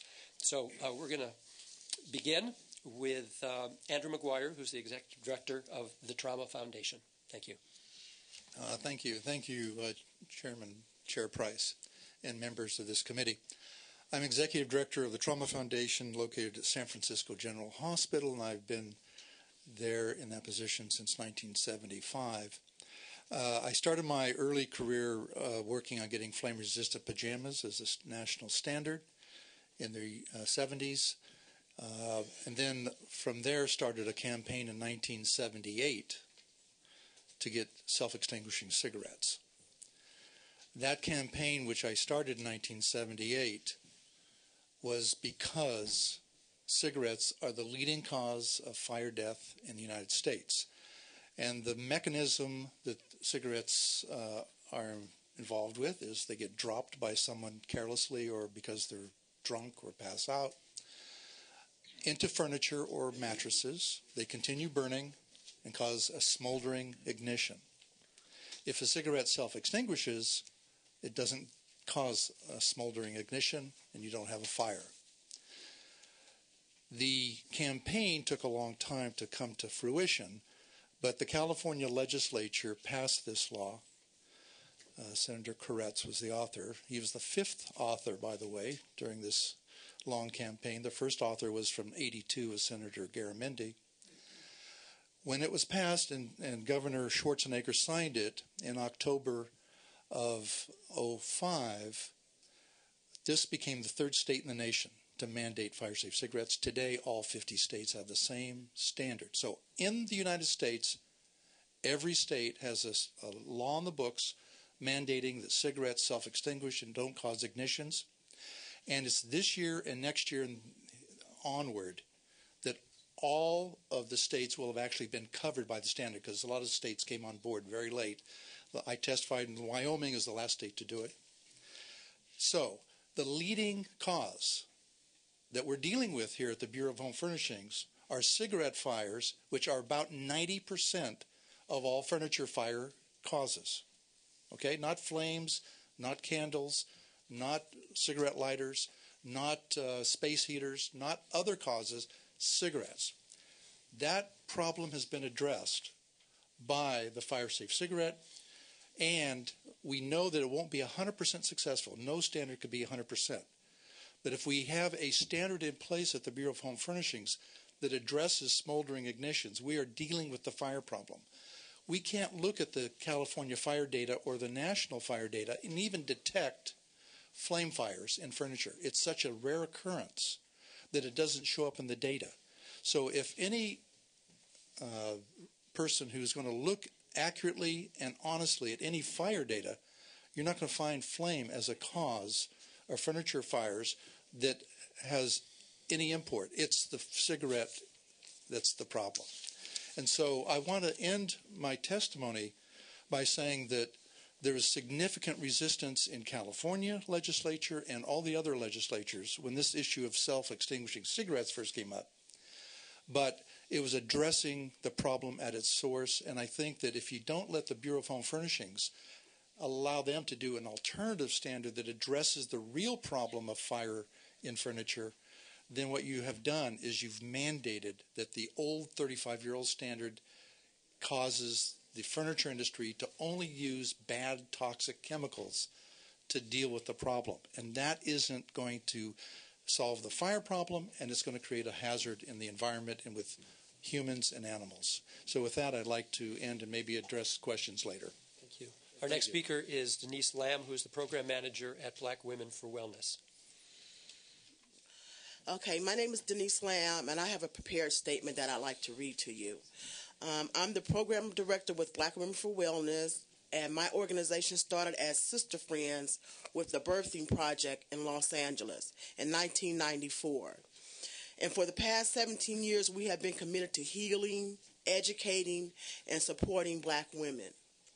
I come before you as a health advocate, as a consumer, and as a community member who wants to see a healthier California through safer homes and illness prevention, as well as more jobs and green innovation in our states. And I support SB 147.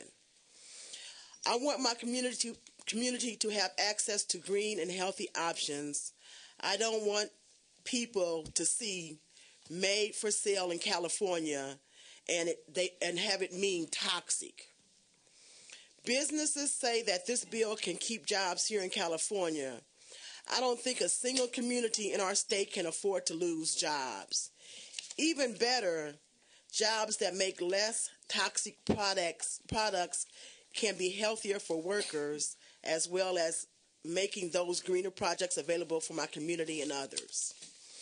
We're constantly talking about the educational achievement gaps in our children, and yet current laws encourage the use of chemicals like flame retardants that are linked to lower IQs and developmental disorders. We know they are also linked to cancer, impaired fertility, and endocrine and thyroid disruption. And from studies, we know that California's African American and Latino girls have higher levels of these chemicals than girls from other states. In fact, California children have among the highest rates in the world. Why is this? Black Women for Wellness supports this measure because we know our community, and we are working hard through many programs to educate and empower ourselves to be healthier. We have been approached numerous times by citizens for fire safety for several years now, and I can't figure out what they do as a group other than protecting the profits of 3 chemical companies. At Black Women for Wellness, we provide classes on all aspects of healthy lifestyle, host dialogues for women on self-esteem, relationships, and HIV, among many other health issues. We teach cooking classes and encourage our members to make healthy choices for fresh food and reduce toxin exposure in their families. When it comes to flame retardant chemicals in our home, furniture, and baby products, though, I have to tell them that they basically don't have a choice. You, this committee, can change that. I believe in fire safety for our community and find the fear-based tactics used to oppose this measure very upsetting. If we want to talk about fire safety, especially in African American communities, let's support proven and recommended fire safety measures by the U.S. Fire Protection Administration. Decrease smoking, increase use of sprinklers and smoke detectors, and building code enforcements.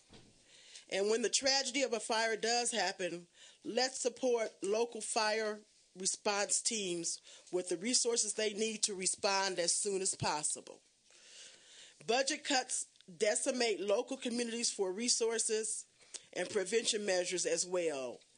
Let's not spend our time undercutting sensible health prevention methods like this one, which gives us a choice of reducing chemicals in our homes and bodies. Members of the committee, I urge you to support SB 147 as a way to empower California businesses and community members to choose safer products in our homes and for our children. We have awakened up to the dangers of flame retardant chemicals and at a minimum deserve a choice. Again, we deserve a choice for fire safety without these chemicals. So we're not asking that you eliminate the chemicals, but change the standard. Change that standard. And I really encourage you to think about this. Thank you. Thank you for your testimony. Any other testimony in support? Yes, our next speaker is Dr. Arlene Bloom, and she is the visiting scholar in chemistry at UC Berkeley. Thank you for giving me an opportunity to speak to you. I'm also the executive director of the Green Science Policy Institute, and we work with manufacturers, fire scientists, and other scientists to understand the impact of flammability standards. So we are working with the American Home Furnishings Association, with a number of furniture companies, including IKEA, Herman Miller, Trendway, and the furniture industry has come forward in support of this legislation. There are a number of reasons. First, products manufactured for states outside California follow a smolder standard of fabric. As you've heard, we're the only place in the world that has this open flame standard for foam. So furniture manufacturers have to make a special line of furniture just for California, which is expensive in manufacturing and in inventory. That's a significant extra cost. The flame retardants themselves cost money. They decrease the durability of the product, I'm told, by the furniture industry, and they are genuinely concerned about exposing their workers and the public. One of them said, "We sell comfort. We don't want to sell toxic chemicals, but we have no choice in California." Indeed, exporters report that California furniture cannot be sold in Europe. Germany has toxics regulations that would not permit the sale of California furniture. So we are unique in having this toxic furniture in the world.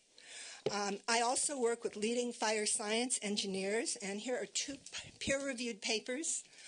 I've heard testimony from the other side that there's no peer-reviewed science showing harm from the chemicals. Anyway, if any is interested, these are two peer-reviewed papers in distinguished journals with hundreds of references on the fire, evaluating the fire safety benefit, which appears to be minimal, and focusing on the health effects. Our findings are that TB117, it's a small open flame standard for foam, is not effective in preventing a real-life fire when you have a couch.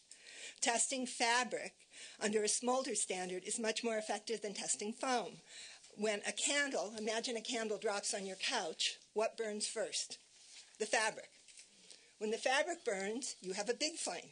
TB117 doesn't protect against big flames. It only protects against small flames. So the foam burns. And according to the fire science experts I've heard, there is no protection from fires.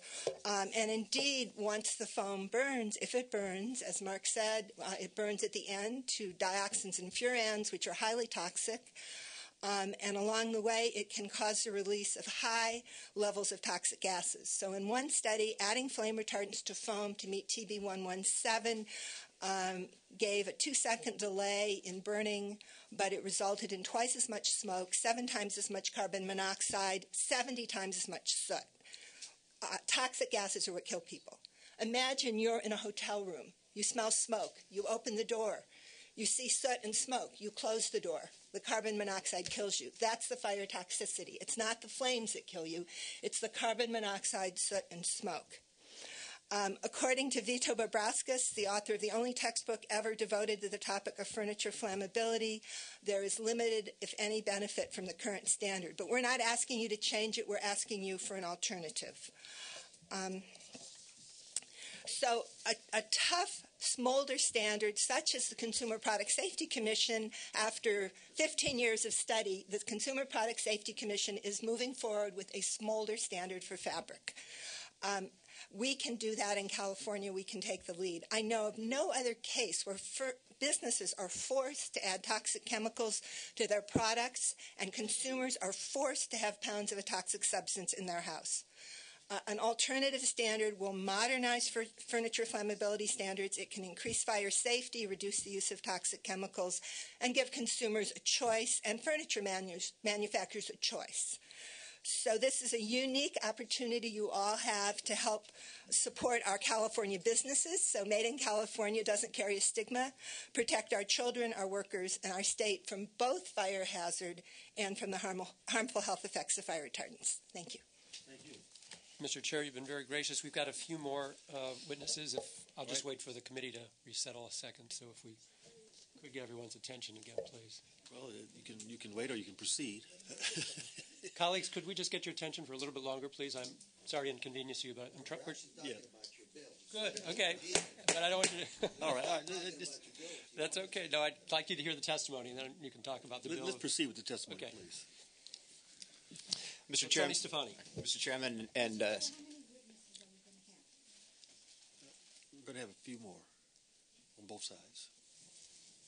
Continue. Mr. Chairman and State Senate Committee members, my name is Tony Stefani. I'm a retired captain with the San Francisco Fire Department. I'm also the founder and current president of the San Francisco Firefighters Cancer Prevention Foundation. It's a foundation that's dedicated to the early detection and prevention in both active and retired firefighters.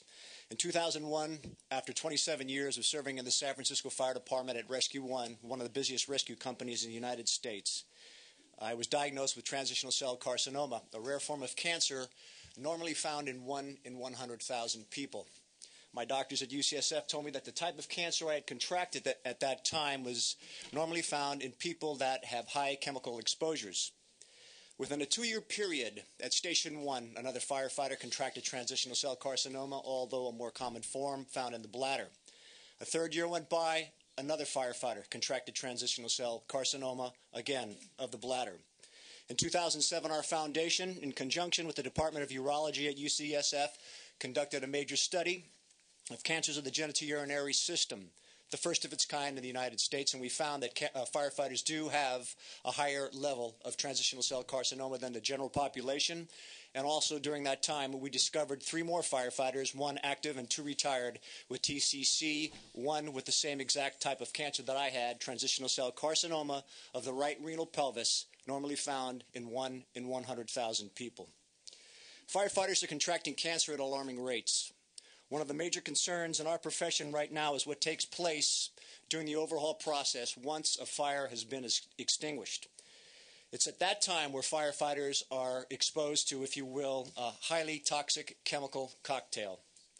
Of main concern in our profession are the brominated and chlorinated compounds used in the flame retardants that off-gas both furans and dioxins. These are exposing firefighters to high levels of toxic carcinogens. We are also finding out that these particular chemicals have the ability to permeate the protective equipment worn by firefighters. Even while they've left the fire scene, these exposures continue. It's our profession's belief that one of the major reasons for firefighters for increasing cancer in firefighters, both transitional cell carcinoma, non-Hodgkin's lymphoma, and thyroid cancer, is because of these exposures. Chairman Price and state senators, please believe me when I say that no one in our profession wants to see a young child or an adult injured or severely or killed by the ravages of a working fire. But it appears that many people are suffering serious health consequences because of the exposure they're actually getting in their own homes from these flame retardants, which I believe totally negates the premise of their so-called protection. Technical Bulletin 117 is an outdated standard. It's having a profound effect on the health of firefighters in this state. Firefighters are no longer losing their lives at the scene of a working fire like we've had in the past. Fortunately, better building standards and a redundant incident command system is working to our benefit. But now we are faced with a much bigger problem, and that is cancer. It's a problem many of our members, both active and retired, are contracting, and they're contracting various forms of this hideous disease because of these toxic exposures. As a cancer survivor and a former firefighter, I truly hope that you will give Senate Bill 147 the opportunity to move forward. Thank you very much. Okay, thank you. Let me just take others that are in support. If you'll state your name and your organization, please. Very brief, just your name and your organization. Sure. Dr. Ami Zoda, and I'm an environmental health scientist at the University of California, San Francisco. Okay. And you're supporting this legislation? Are you in support? Support, yes. Okay. All right. Thank you. Thank you.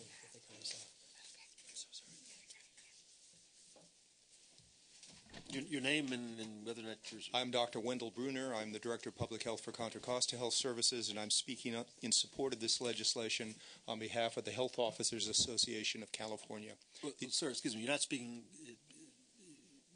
You're just identifying Support. yourself in support. You're not Yes, gonna have that's a chance, correct. You're not having, won't have a chance to speak at this point, but we appreciate your testimony. Doctor, thank you. I'm sorry that they're cutting this short. That's fine.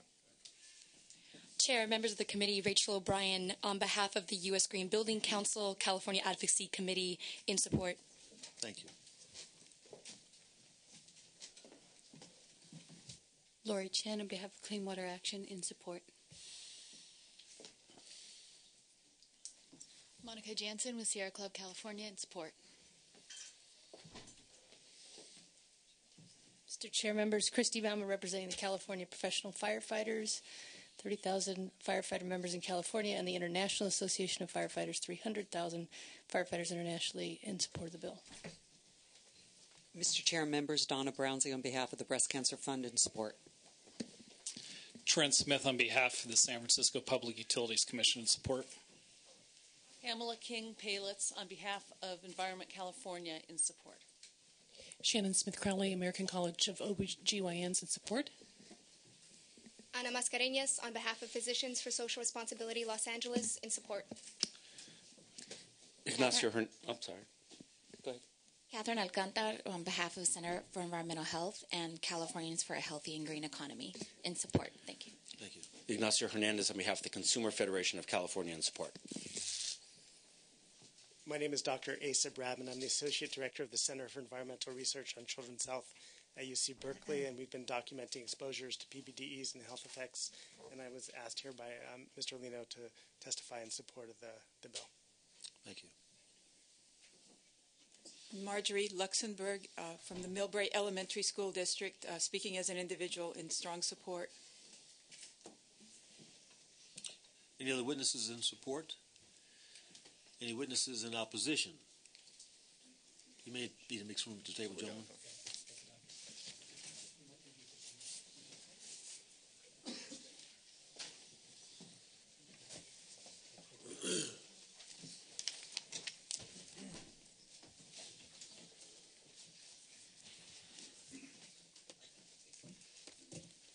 Position? Mr. Chairman, members, Joe Lang representing Citizens for Fire Safety Institute. It is a group, a trade group, representing manufacturers of fire retardants used in use today, as well as firefighting experts and burn doctors and burn centers from around the country. There was a lot that was said there, and I'm trying to, there's a lot to say, but in some ways it can be answered with two really simple statements. One is that the chemicals that were referred to, that the testimony you just heard about, and some of the dangers that were talked about, which I can talk about in detail, but the simple answer is those chemicals are subject to a phase-out. They're being phased out as we speak, and that phase-out becomes effective at the end of next year, at which time those chemicals won't be used anymore. And so while it may be important to talk about what may or may not have happened in the past, it's kind of a moot question because those chemicals are no longer going to be used. There is, in fact, a new generation of chemicals that is being developed right now that patents are pending on that is a greener, safer alternative that is, in some cases, not part of the same family of brominated or chlorinated chemicals that were referred to in the earlier testimony. So in some ways, the premise of what is being argued in this bill is no longer effective. More importantly, though, beyond the premise of the bill, when you look at what the bill actually does, what this bill does is it mandates the Bureau of Home Furnishings to establish a fire safety standard, to change the current fire safety standard to include a smolder standard. Right now in California, we do have, in fact, the highest fire safety standard in the country. We have a flammability standard. We've had that standard for quite some time. That standard, while not adopted in the rest of the states, essentially they have the benefit of that standard because the manufacturers that manufacture furniture manufacture to California standard, and that furniture is sold throughout the country. Those other states have the benefit of what we have done here in California. There are currently, however, just to make sure that that standard is maintained in those states, 3 states that currently have bills pending before their legislatures right now, Texas, New Jersey, and New York, all of whom are in fact taking the model that we currently have in law and applying it to their states. They're doing that all as a result of major fire incidences that have occurred in those states at the same time that we are being asked to consider here in California reducing our fire safety standard from a flammability standard to a smoldering standard. I have some things to hand out here, and if I could, I'll ask the sergeant to do that. And I'll briefly go through these, Mr. Chairman, but I think they get exactly to the points about the change in the standard. A flammability standard is the highest standard that exists in the world.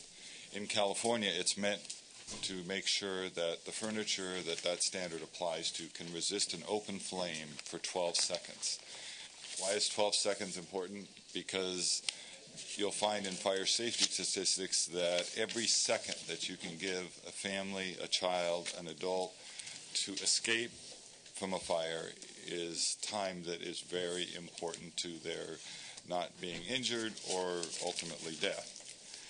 Let's look at what people have to say about a fire safety standard.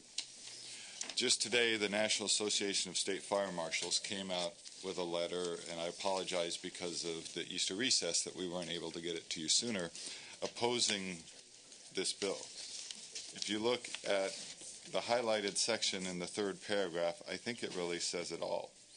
It says the NASFM advocates for redundant layers of protection in the form of performance standards to delay and minimize fuel load involvement. Both cigarette, which is a smoldering standard, and open flame standards are necessary to provide that assurance. You need to have both. What Senator Leno is proposing in his bill is that the standard would be one or the other, that you would have an open flame standard or a smoldering standard, but you wouldn't have both. And that's essentially the conflict that the bill sets up.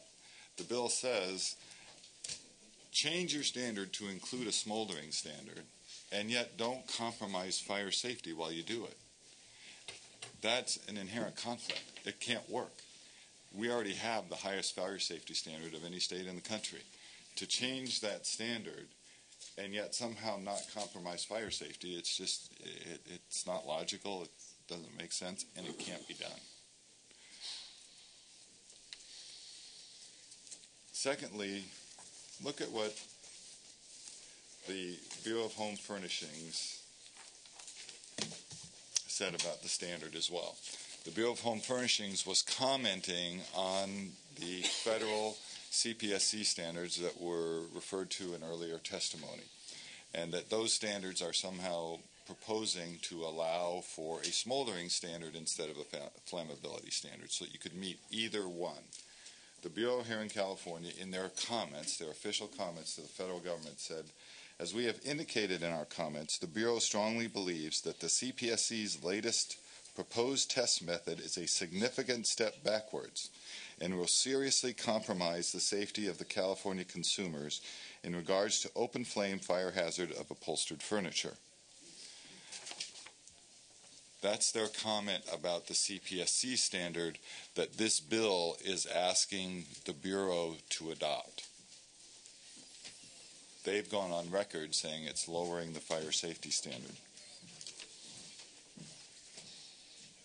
Thirdly, because of that inherent conflict, this bill is really asking the Bureau to do something it can't do. It can't adopt a standard that includes a smoldering standard that is as safe or that does not compromise fire safety as the standard we have in existence today. There's no need to do it because the chemicals that that concern is being expressed about today, in fact, have been phased out. Why were they phased out? Not, in fact, because there was any health concern, but, and I can attest to this, because there is one risk assessment that has been done in the world, one formal risk assessment, government-sponsored, of the chemical that people were concerned about. That was done by the European Union, who is about 5 years further along in their green chemistry process than we are here in California. That study, in fact, showed, and Sergeant, I'm sorry I didn't give you this when we were talking. I'll maybe hand this out. This is the, hold on, let's get a sergeant, please. And just real quickly, this is the excerpt from the publication in the European Journal of that risk assessment. That risk assessment included the review of 1,100 studies of this chemical done around the world, including many of the studies that Senator Leno's sponsors were testifying to just a few minutes ago. In that risk assessment, they found that there was only one category that required further review and action, and that's for human health for workers at the plant where the chemical is manufactured. For human health generally, it said, and I'll just quote this real quick, it shows that the risk assessment shows that risks are not expected. But I don't know that I really need to talk about the technical aspects of whether these, in fact, are harmful chemicals or not.